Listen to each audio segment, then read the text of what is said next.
What's going on, everybody? Welcome back to another edition of the Dolphins In Depth podcast. I'm Daniel Oyefusi. Thanks for tuning in. Quick reminder before we start, make sure to subscribe to the Miami Herald YouTube page, like, share, comment, as well as subscribe to the Miami Herald. Now, I know all the rave, all the talk in South Florida right now is on the two teams getting ready to start their championship series. We got the Miami Heat up in Denver about to kick off game one of the NBA Finals on Wednesday, and the Panthers in Vegas to take on the Golden Knights. The first game of that best of seven series is starting on Saturday. So all the attention is on there on those two teams and those two series. But we still got some Dolphins news to recap. The Dolphins, fresh off the Memorial Day weekend, holding their second open OTA practice. Mike McDaniel spoke before practice. We had a couple players speak after practice, and some interesting developments taking place at the Baptist Health Training Complex. So we're going to get into all of that recent days. Mike McDaniel, and on Wednesday morning, Mike McDaniel confirmed that the team will be holding a pair of joint practices with the Houston Texans. So that's the second set of joint practices they're going to have in training camp ahead of preseason games. They're also hosting the Atlanta Falcons ahead of their first preseason game. So Dolphins slowly but surely getting closer to the season, getting some things together with their training camp schedule. And like I said, on Wednesday, they held their second open OTA practice. So we're going to get into all of that, starting with the offense and with what was a very, very strong day for the offense, particularly Tua Tagovailoa. Now, I know, as always, all the attention is on Tua. How is he looking? Is he on point? Is he struggling? And I will say, after what was kind of just a normal day for him last week's open OTA practice, I think that he showed really good command of the offense. I think he had the biggest play of the afternoon, which was a 45-yarder to Robbie Chosen down the field, middle of the field, after he split a pair of defenders.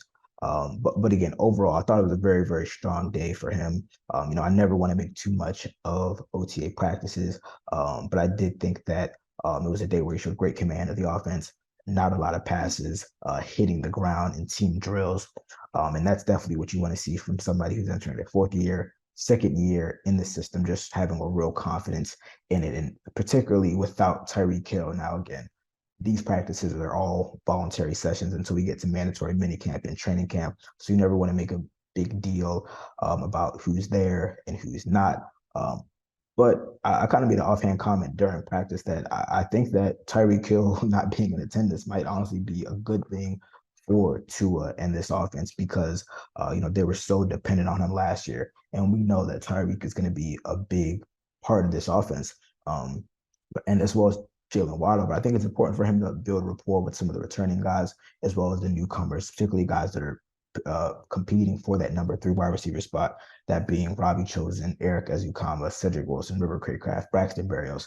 All those guys I think had really good days, which we're going to get to later. But again, really strong day for Tua. Mike McDaniel spoke about kind of a new, not, I won't say new, but new to the team thing that they're doing. And with Tua, I know a lot of people saw pictures on social media, but Tua, as well as the other quarterbacks, have been wearing a camera attached, a video camera attached to the helmet. Mike McDaniel said, they can see, they can hear everything that comes from the huddle, and they can see Tua's kind of line of vision. So Mike McDaniel said that having that camera and kind of looking back at it, at the video footage after the fact, it allows them to really drive home certain teaching points. It allows them to kind of see where his eyes are, what he's doing with his progression.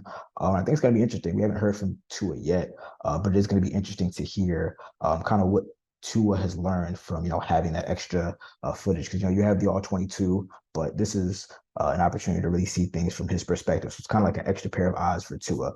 But nonetheless, I thought it was a very strong day for Tua, as well as backup quarterbacks, Skylar Thompson and Mike White. I had Skylar connecting with Braylon Sanders for a deep pass and team drills. Mike White, I know he threw an interception in the first open OTA practice. No turnovers for him today. Again, he moved the ball well down the field. He connected with Cedric Wilson on a really nice sideline grab about an intermediate throw and catch, back in team drills. So that was good to see as well because, again, the backup spot, as I've been saying, it's, one one of the more important, positions up for grabs for the Dolphins, given Tua's injury history. The hope is that, knock on wood, that he plays all 17 games and more.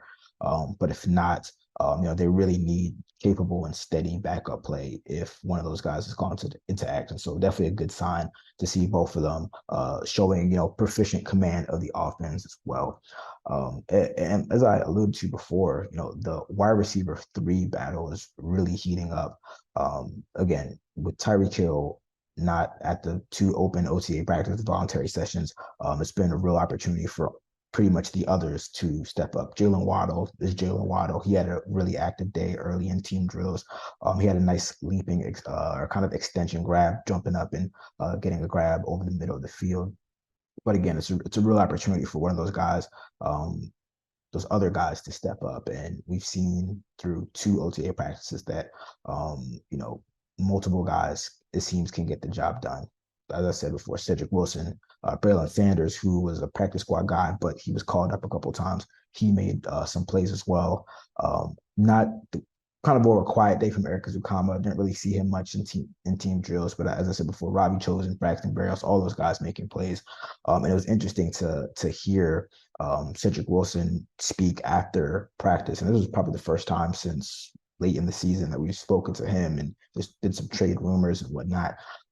But he reiterated that he wants to be in Miami, despite, the trade rumors and things not going his way in terms of opportunities in 2022. He went on to say that the thing that he likes about this offense is that anybody can get the ball. That's just the way it's built. Obviously Tyreek and Jalen are going to dominate the targets. But again, I think there's a real opportunity for one of those guys to step up. And it's going to be interesting to see what the Dolphins, really do. Obviously, we're not allowed to divulge scheme and specifics of plays and whatnot. But it's going to be interesting to see what the Dolphins do, not only for replacing Trent Sherfield, but Mike Gesicki, because Mike Gesicki was kind of essentially a hybrid big slot wide receiver. But Trent really took on a lot of duties in terms of not only catching and blocking. So Mike McDaniel was asked about replacing Mike Gesicki and kind of that vertical seam threat. And he said, hey, there's a lot of wide receivers that could probably step into that role as well. It's not necessarily that they need a tight end to fill that role. And obviously they have Durham Smythe, who's more in line. They didn't really get a Mike Gesicki replacement, so to speak. They did draft Elijah Higgins from Stanford, and he's converting from wide receiver to tight end. And he has that, that body type and that skill set to be able to take on that role. But McDaniel said that, it could potentially be a wide receiver that takes on some of those similar duties. So I think the Dolphins are going to have a lot of very tough decisions. I mean, he's spoken for several weeks and months about how strong this roster is from top to bottom. But when you look at 2 positions, and one I'm going to talk about in the second half of the podcast, when you talk about the wide receiver spot, there's going to be a lot of tough decisions because, again, you have, I would say, 2 guys for sure that are without a doubt going to make this roster in Tyreek Hill and Jalen Waddle. And then you have a 3rd guy in Braxton Berrios who is competing for the number 3 spot, but I think he's like his spot on the 53-man roster is pretty set. If he's not the number 3 receiver, he's probably going to be number 4, and as well as be a top return specialist for them. But after that, you have a lot of question marks. You really don't know. I think Eric Ezukanma, as a former 4th-round pick, is going to make the roster, but where does he slot in terms of the offensive depth chart? I mean, that's a fair question. And like I said before, Robbie Chosen, Cedric Wilson, does a team jump in and trade for him? Chris Greer admitted and acknowledged that the team has taken some phone calls and teams have called about Cedric Wilson. But I think that as it stands right now, it's best to definitely keep him and allow him to compete for that, because who knows, he might emerge as that number 3 guy. He was a top slot receiver with the Dallas Cowboys a couple years back, which is why he got the deal that he got from the Dolphins. So there's a lot of good competition for the wide receiver 3 spot. And I think that, we're just going to see that continue as we continue to progress into management mini camp and training camp and get into the preseason. Last note from the offense from second open OTAs practices, Devon Achane. I think the Dolphins got something there. I really do.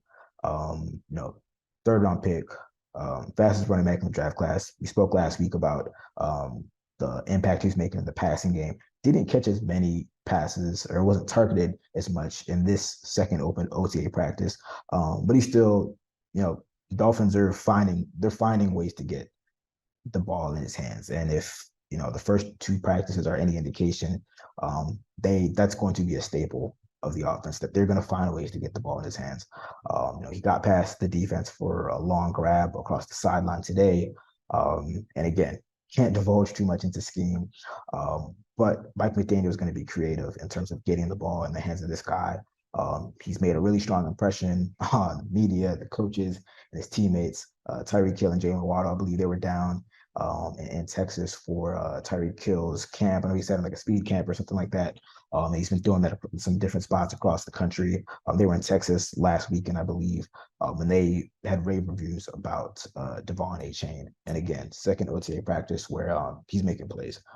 So he's a guy to continue to look out for as the season progresses. I know that they have a log jam, so to speak, in the backfield with Jeff Wilson, Raheem Mostert, Myles Gaskin, Salon Ahmed. I know that there's still rumblings about Dalvin Cook, and Barry and I reported, about that in terms of what the Dolphins could do after they get the post-June 1 money from Byron Jones' release. But I will say, I think the Dolphins got something there with Devon Achane.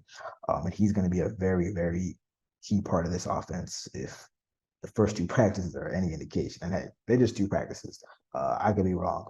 I've been wrong several times, but he's looking like a guy.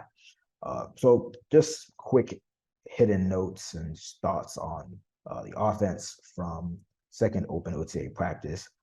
We're going to take a short break, but when we come back on the other side of things, we're going to get into the defense, what I thought from that group, as well as some more stuff. So stay locked with us, and we'll be back soon. What's going on, everybody? Still here on the Dolphins In Depth, talking all things Dolphins, recapping the Dolphins' second OTA practice open to reporters and media. The first half broke down some thoughts on the offense, strong days from Tua, really all the quarterbacks. Only one was intercepted. I'm going to get into that. In the second half, strong day for pretty much the other wide receivers stepping up, continuing to make plays, as well as Devon Achane continuing to make a strong impression and an impact in the passing game. Now, the second half, we're going to talk on the defense. And I want to first start kind of combining my thoughts on the Dolphins at defense as it relates to the offense, because, in OTAs, you hear so much about, and just, all these summer and spring practices, you hear a lot about, this side of the ball looking really good. And just the general inclination is to think, all right, well, if this side is doing good, if the offense is doing good, the defense is struggling, or if the defense is looking good, the offense is struggling. And sometimes that might be the case, but for the most part, in a lot of these practices, you see a lot of back and forth effort. It's not usually that one side just outwardly dominates one practice over the other.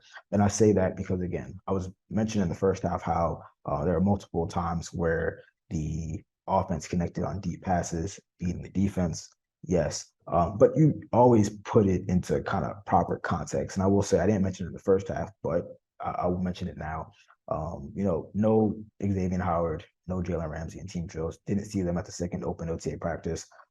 Didn't want to make too much of a deal about it because, again, it's voluntary. A lot of the vets don't show up until the mandatory training camp. But, it always is good and prudent to put that proper perspective in.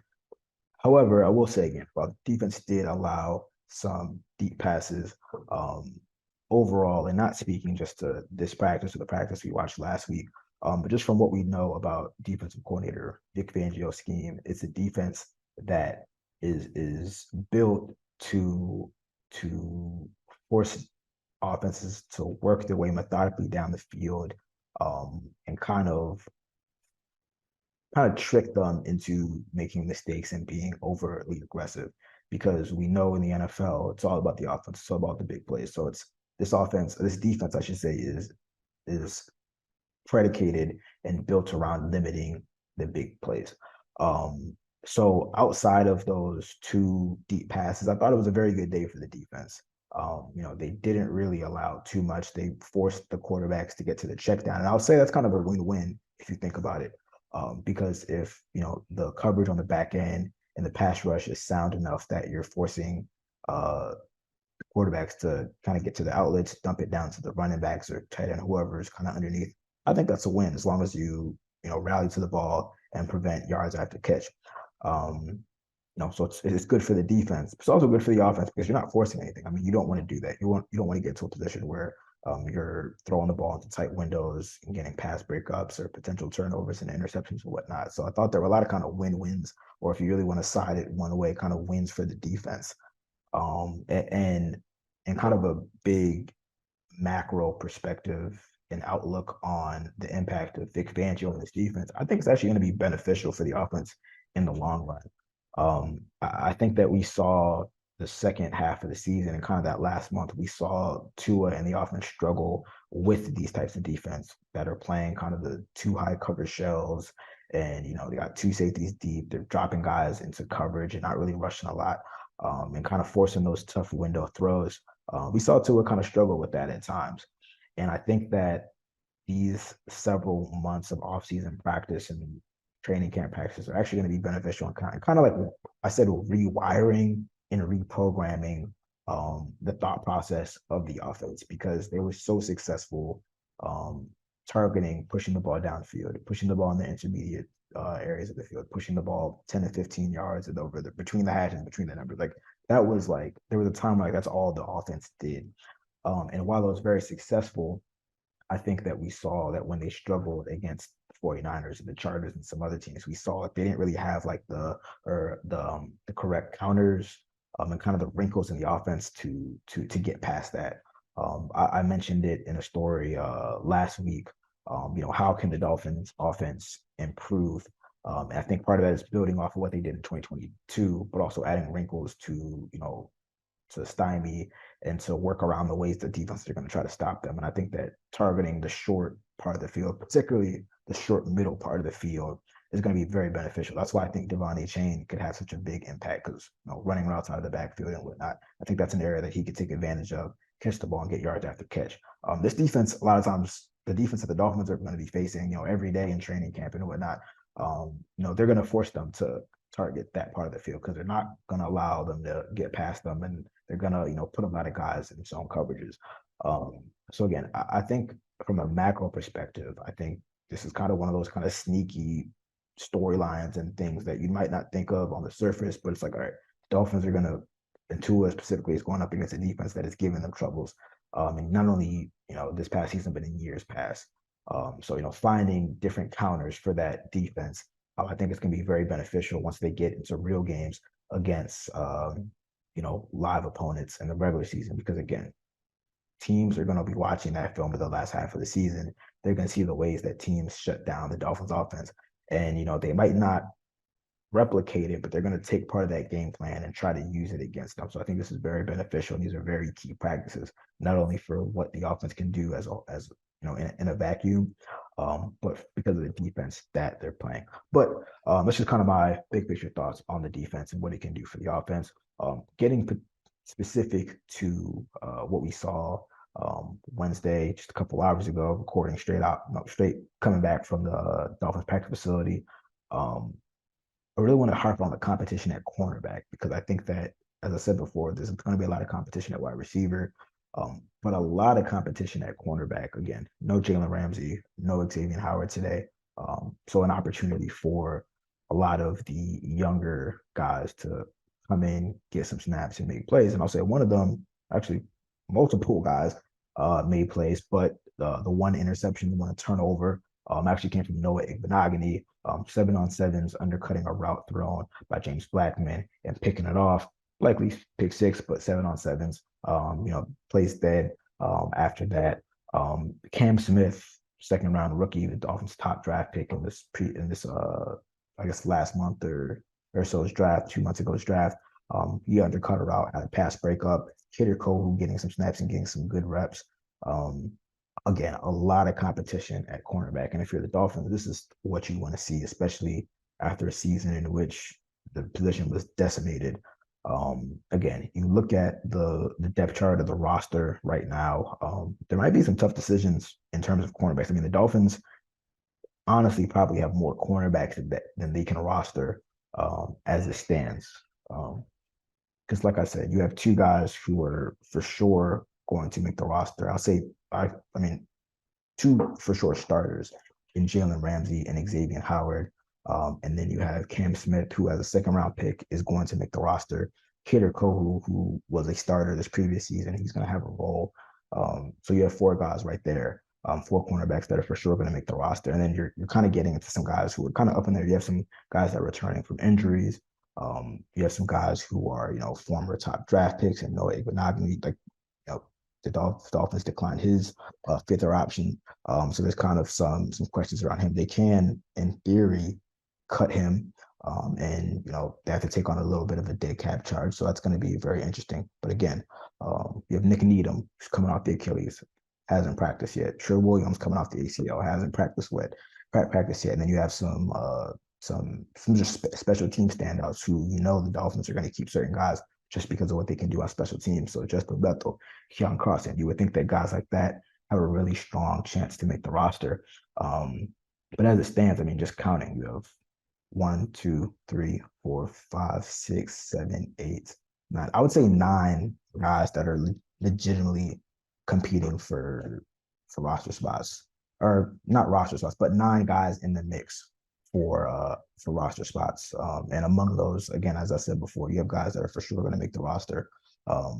But the Dolphins keep 6 cornerbacks. I think there's a good chance they keep 6 cornerbacks just because of you need depth at the position. You're going to play 3 cornerbacks on most plays anyway. Do they keep 7? I'm not sure. You start to get into an interesting numbers game, and there will be legitimate competition for that. But again, as I said, on the offensive side, you love to see the production from the wide receiver spot. You also love to see the production from the cornerback spot. And we got a lot of that in Wednesday's practice. Last 2 nuggets for the defense before I get out of here. Another active day for the defensive front. Now, again, I always want to put it in proper context. The Dolphins don't have 2 guys who are, projected starters on the offensive line, not participating. But they have 2 projected starters not participating, that being Teron Armstead and Connor Williams. Teron Armstead, obviously a vet, dealt with a lot of injuries. Probably not going to see him until training camp. I mean, I'm assuming he'll be around for mandatory minicamp, but won't practice much, if at all. But nonetheless, an active day from the defensive front again. I think Jalen Phillips had a very, very good day. He was in the backfield. I counted twice in the backfield, one for a likely sack, another time disrupting a run play. So that was good to see. I think for Jalen Phillips, it's interesting to see the progression in his overall growth, because in year 1, he was a player who maybe wasn't ready to take on the every down task. And that's something that he mentioned he wanted to do, getting more stout as a run defender and becoming an every down player. And I think he accomplished that goal in year 2. But the key for him now is not only being an every down player, but being, how do I say it? He's an every down player, but now he needs to be a player that the opposing offense has to account for every play. So you might be on the field every play, but are you making an impact or in some type of way, whether it's, being stout against the run and getting a run stuff? Is it pressuring the quarterback, or is it, being such an impact player that you force command a double team and you're opening stuff up for your teammates? I mean, that's the next step for Jalen Phillips. And if he can really develop into that like a bona fide Pro Bowl guy, as well as Bradley Chubb, getting to that form, the sky's the limit for the defense. I mean, we talk about the talent on the defense at every level. If guys play to their potential, I think this is the makings of a top defense. So not only Jalen Phillips having a good day for me, Raekwon Davis was in the backfield as well. We saw him kind of burst through the line. And that's always been kind of like the interesting subplot for Raekwon Davis. We know he's the Dolphins' top nose tackle. He's their run stuffer. He's going to command a lot of double teams and open things up for other guys. But since he's entered the league as, I believe, a 2nd round pick, the coaches have been, and himself have been, looking for more production as a pass rusher. And that's something that I think that the Dolphins could really unlock in this defense that they haven't had in recent years. The interior pass rush. We know what Jalen Phillips can do, Emmanuel Ogbo when healthy. Zach Sealer has provided a bit of an interior pass rush, but they don't really have that consistent presence. And I think that's kind of it's a valued commodity because it's not in the NFL because you don't see it a lot. I mean, there's not a lot of teams who have like legitimate interior pass rushers, guys who can like actually dominate a game rushing from the interior. Now, obviously, Raekwon Davis's primary goal is going to be, stopping the run, taking up blockers and opening up for his teammates. He mentioned that, new defensive coordinator, but his role is mostly going to be the same, maybe a little wrinkles here and there. But again, that's just something to look out for. Dolphins I don't think they need one guy to be a superstar in this scheme, but I think that they need, everyone to kind of play to their potential and their ability. And maybe, add something, something a little extra. And for Raekwon Davis, I think he got his first half sack this past season or so. If he can, kind of add that a little bit, just kind of push the pocket, collapse the pocket a little bit. It doesn't have to maybe get, multiple sacks, but if he can add a little bit of pressure and make it tough for the quarterbacks to step into the pocket, who knows? That's just another dimension for this defense. So good day for him as well. Again, Zach Sealer, not I think he was one of the other defensive players not in attendance, voluntary. I'm gonna say that again and again and again when I mention guys who aren't there. Not a big deal, but it's good to see that he's not there and other guys are stepping up for this defense, which is going to be really exciting to watch over the next several months. All right, well, that brings us to the end of another edition of the Dolphins In Depth podcast, recapping the Dolphins' second OTA practice open to media. Want to thank you guys as always for tuning in. So next week, gotta get my dates right. Next week, the Dolphins will be having three straight days of mandatory mini camps. Hopefully, we get to see the whole 90-man roster for the most part. Some of the veterans who haven't been at the voluntary sessions show up here. Maybe Tyreek Hill, some others, and we'll have plenty of news, breakdowns, recaps, all of that. I have not only myself, but myself as well as Barry have recaps of Dolphins OTA practice, as well as media availabilities from Mike McDaniel and other players. We spoke to Tyler Croft and Cedric Ogbuehi, two of the Dolphins' new veteran additions this month. They spoke to reporters for the first time after practice. So definitely want to go to the website, check out my story on what they had to say about the opportunity in Miami. Again, we'll be back next week to recap more Dolphins football, more Dolphins offseason workout program. But until then, you guys take care. Enjoy the Heat series. Enjoy the Panther series. See you soon. Bye.